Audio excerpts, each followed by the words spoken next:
जय गुरुदेव दोस्तों। सतगुरु रविदास जी महाराज इस जीव को समझाते हुए फरमाते हैं, मन वचन कर्म रस कसे है, लुभाना विनस कई जो कहाँ समाना। सतगुरु रविदास जी महाराज ये जीव को समझाते हुए फरमाते हैं कि यह जीव संसार की माया में मगन होकर मन में माया के बारे में ही सोचता है और वचन विचार और कर्म भी वही करता है जिससे जीव को माया प्राप्त हो।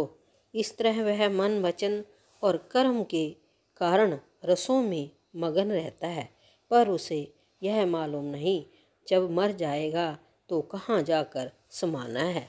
आगे जगत गुरु रविदास जी महाराज अगले दोहे में फरमाते हैं, हर के नाम कबीर उजागर, जन्म जन्म के काटे कागर।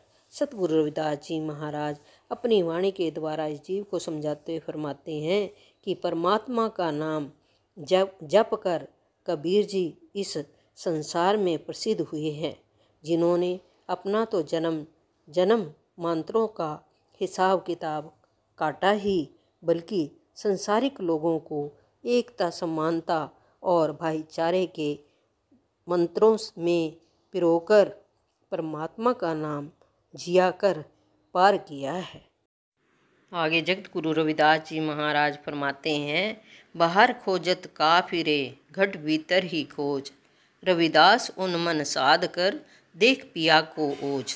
जगत गुरु रविदास जी महाराज इस जीव को समझाते फरमाते हैं कि हे जीव, तू प्रभु को बाहर क्यों खोज रहा है, वह तो तेरे मन रूपी मंदिर में विद्यमान है।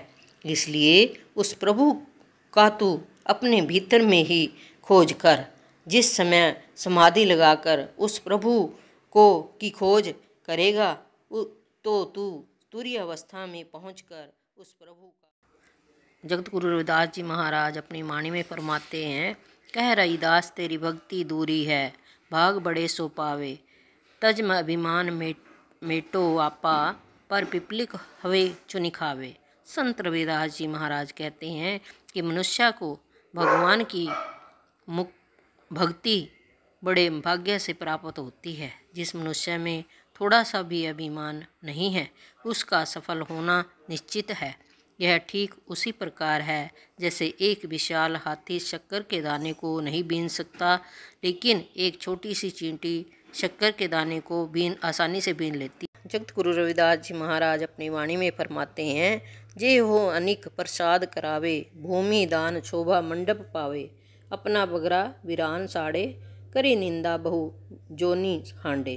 गुरु रविदास जी महाराज इस वाणी में फरमाते हुए समझाते हुए फरमाते हैं कि यदि कोई जीव अनेकों प्रकार के प्रसाद बनाकर लोगों को भोजन कराए, अपनी भूमि दान करे, सारे संसार में प्रशंसा प्राप्त कर ले और अपना काम बिगाड़ कर दूसरों का काम संवार दे, फिर भी यदि वह संत महापुरुषों की निंदा करता है तो उसको बहुत सी जोनियों में भटकना पड़ सकता है। जय गुरुदेव।